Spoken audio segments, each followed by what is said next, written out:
Aloha! Welcome to Lesson 4 Planning and Preparations. So, today is an ideal time to be an activist entrepreneur. Modern technology, it simplifies starting, managing, and growing a social enterprise.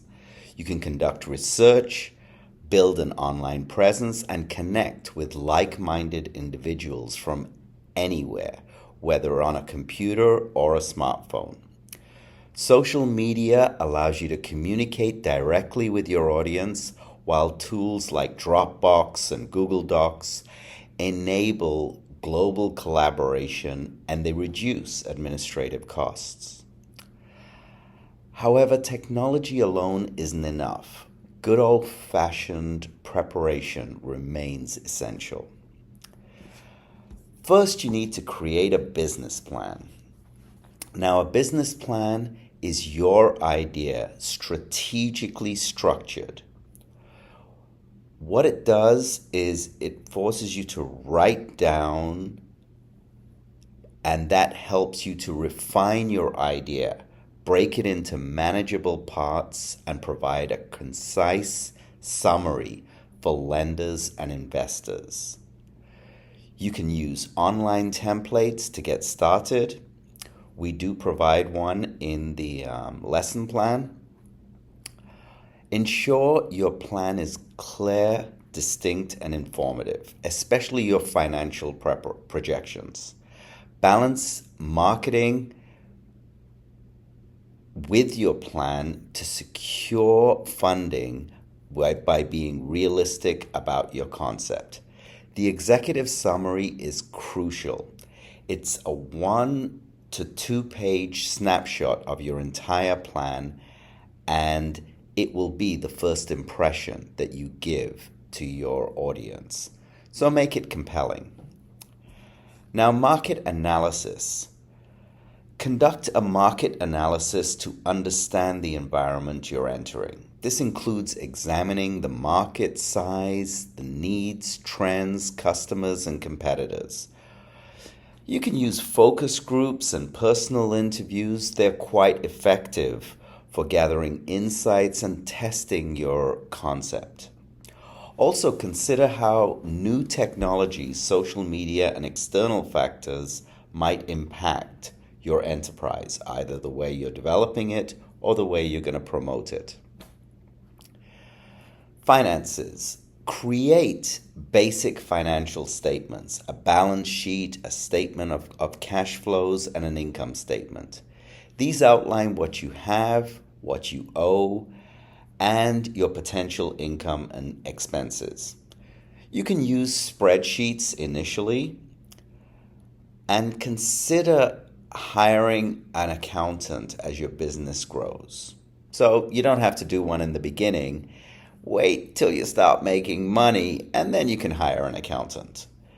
Seek advice from other entrepreneurs and nonprofits to refine your financial planning. There are lots of resources available. And now, of course, we have AI, artificial intelligence. So you can actually use that to really help you write your business plan. And it's actually quite an effective tool. Now, with the checklist, your business plan checklist, you present the problem and opportunity. What issue are you passionate about solving? How can you address it while making a living? What's your mission? Define your long-term goals. Make it clear, memorable, and inspirational. Outline the steps and resources needed to achieve your goals.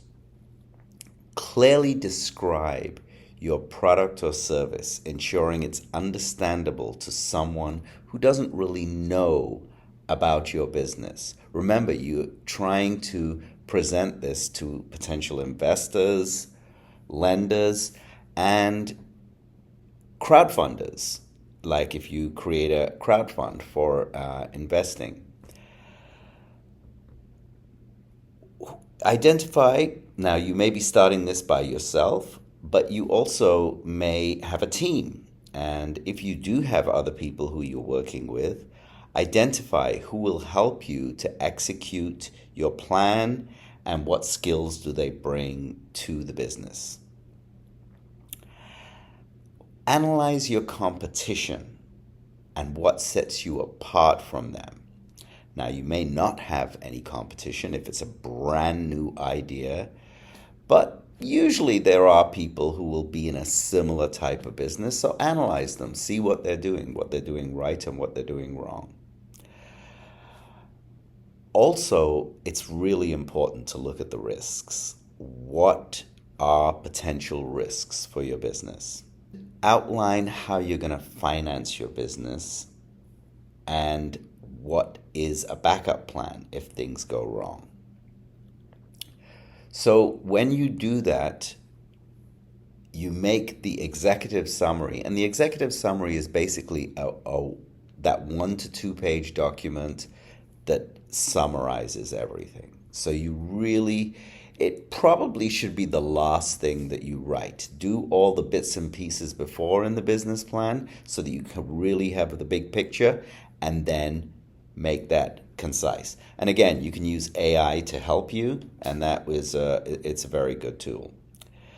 Now, before buying anything or hiring anyone, clarify what is the mission. What do you want to change or create to make the world a better place, to solve a problem, whether it's environmental, social, or whatever. Your mission statement should be broad enough to last, sort of like a manifesto or a constitution. Yet it should be also specific enough to guide your actions. It should cover 3 main areas: product, customer, strategy. Now, one of the other things is to pick your location. Pick your place, which is also picking your politics. Choosing the right location where you want to be based from is crucial. And in this, we look at the whole globe. Now, if you decide to locate your business in a developed country, there are advantages in that. You get legal protections, access to more resources, a larger market, but there are higher costs as well as government regulations that can sometimes be so onerous that you can't even get your business off the ground. I have definitely experienced that, especially when I was in places like Germany and stuff, and in Denmark, where I was doing research into starting businesses there, and a lot of regulations. Now, developing countries, or what's known as the Global South, they do have fewer regulations and lower costs. They tend to, broadly speaking. However, you will face certain challenges. While you may not have certain kinds of regulations, you may have other kinds of regulations that are really problematic. And there is also another area which tends to happen more in developing countries, and that's corruption and lack of legal rights. Certain places, if you don't do things in the proper way of that country, you can literally have your business taken away from you. You can get massive fines. There's certain instabilities. But I don't want to dissuade you from locating a business in a developing country, because there are many up-and-coming countries where you do have a lot of incentives and a lot of programs that can help you get your business off the ground.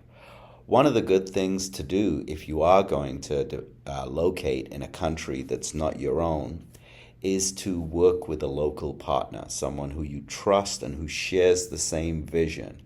And this is where activist entrepreneurship is so beneficial, because you're not just trying to make money. You're trying to somehow make the world a better place. And whether it's doing something like, let's say, helping to protect gorillas in Africa, or chimpanzees, or another form of wildlife, working with local people and getting them enthusiastic about your project is a great way to help grow and develop it. And it really gives you a great connection to the local population. As well, if you have your base still in the West and you're going back and forth, you have a wonderful reason to travel and live in another country. And that's really wonderful to be able to have that sort of a commuting life between two countries where you're developing something. Now, I've located my business in America, and America is really interesting. It's a very unique environment. It definitely has challenges, but it has a lot of opportunities as well. It's a place where individualism is celebrated and anyone can dream of making a difference. Success is celebrated. It also has a great range of resources for investors and people who will back you and help to make your dream a reality. Despite all its flaws, the US does remain a great platform for change, offering freedom and opportunity to pursue your goals. Having said that, remember, you have the whole world. So it really is a good idea, depending on the nature of your business, to decide where do you want to locate, or if you want to split the location and have it in two places. Because if you do that, it does give you a certain amount of flexibility and also backup. If one thing goes wrong, you've still got your home base. So there are definitely advantages there. And so this section is really, it's about making the holistic picture of what it is you're going to do. And that's why a business plan is a really good vehicle for structuring your idea on paper or in digital mode, so that you can really see the big picture of how you intend to grow this business. And investors and lenders and crowdfunders, they do like to see business plans. They want to see, does this look real? Does this look feasible? And so it is a very important foundational step. It's a bit boring, of course. It's economics. A lot of the stuff that I just explained are economics, and that can sometimes feel very boring. But again, you're an activist entrepreneur, so you can make your business plan much more passionate and exciting, because you're really sharing the feeling of how you want to make the world a better place. And on that note, thank you, and that's the end of Lesson 4.